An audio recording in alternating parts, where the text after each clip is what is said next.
안녕하세요. 오늘 저희가 좀 깊이 파고들 주제는 요즘 정말 뜨거운 감자죠. 한국 상법 개정안. 그중에서도 이사의 충실 의무 대상 확대랑 집중투표제 도입 문제입니다. 네, 맞습니다. 여러 토론회나 뉴스 분석들을 보면 기대랑 우려가 정말 첨예하게 맞서고 있는데요. 네. 연합뉴스 TV나 울산 MBC 뉴스 같은 데서 나온 내용들을 저희가 쭉 훑어봤습니다. 이게 왜 코리아 디스카운트 해소책으로 나왔는지, 또 재계에서는 왜 걱정하는지, 그 핵심 쟁점들, 오늘 그걸 명확하게 짚어보려고 합니다. 좋습니다. 여러분께서도 이 복잡한 논의 핵심을 빠르게 따라오실 수 있도록 저희가 한번 제대로 파헤쳐보죠. 네, 자, 그럼 먼저 개정안의 핵심 내용부터 간단히 정리해 주실까요? 네, 크게 두 가지인데요. 첫째는 이사의 충실 의무 대상. 이걸 지금의 회사에서 회사와 주주의 이익 보호로 넓히자는 거고요. 아, 주주까지 포함하는 거군요. 네, 그렇죠. 그리고 둘째는 자산 2조 원 넘는 상장사에는 집중 투표제를 의무화하자 이런 내용입니다. 집중 투표제요? 아, 그럼 소수주주들이 좀 더 힘을 합쳐서 원하는 이사를 뽑을 가능성이 커지는 거겠네요. 맞습니다. 아무래도 지배주주를 견제하고 주주, 특히 소수주주의 권익을 보호하려는 게 목표라고 할 수 있죠. 이사의 충실 의무 대상을 주주까지 넓히는 거. 찬성하는 쪽에서는 이게 왜 꼭 필요하다고 보는 건가요? 현행법 해석의 한계 때문이라는 지적이 많아요. 예를 들어 유명한 에버랜드 사건 같은 대법원 판례를 보면 이사는 회사에 대해서만 충실하면 되고 주주 손해는 간접적인 걸로 봤거든요. 아, 직접적인 책임은 없다고 본 거군요. 그렇죠. 그러니까 회사는 주주의 것이라고 말은 하지만 실제 법적으로는 주주, 특히 소수주주 보호가 좀 미흡했다는 겁니다. 그래서 법 개정이 시급하다, 이런 주장인 거죠. 그런 법적인 좀 빈틈이 투자자 불신으로 이어지고 이게 결국 코리아 디스카운트의 원인 중 하나다. 이런 시각이군요. 네. 일부 토론회에서는 MZ세대 투자자들이 국내 정시를 떠난다, 이런 얘기까지 하면서 신뢰 회복이 중요하다고 강조하더라고요. 아, 신뢰 회복? 그게 또 중요하죠? 네.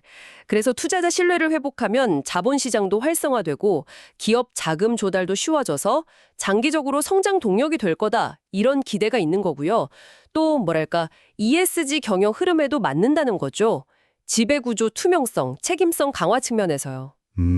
하지만 반대 목소리도 만만치 않잖아요. 특히 기업 쪽에서는 부작용 걱정이 큰 것 같은데요. 네. 가장 많이 나오는 우려가 바로 소송 남발 가능성입니다. 특히 배임죄 소송이요. 배임죄요? 네.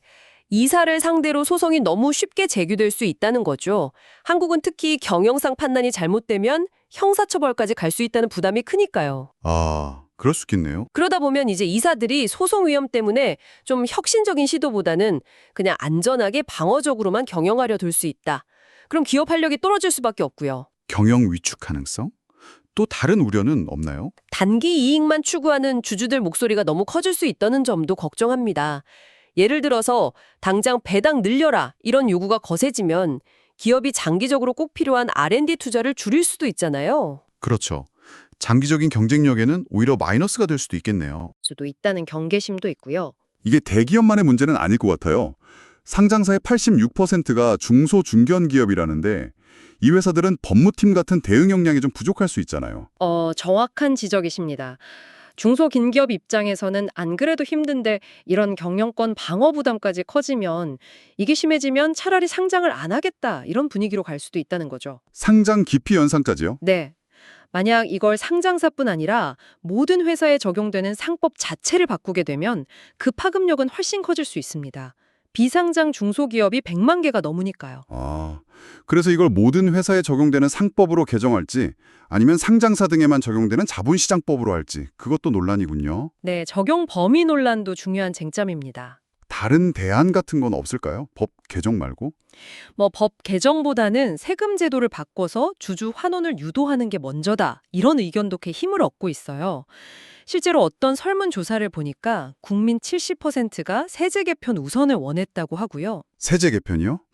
네, 또는 이사의 지주보호 의무를 모든 경영 판단에 적용하지 말고 자본거래 같은 아주 특정 사안에만 한정해서 적용하자, 이런 절충안도 나오고요. 좀 더 근본적인 시각도 있는 것 같아요.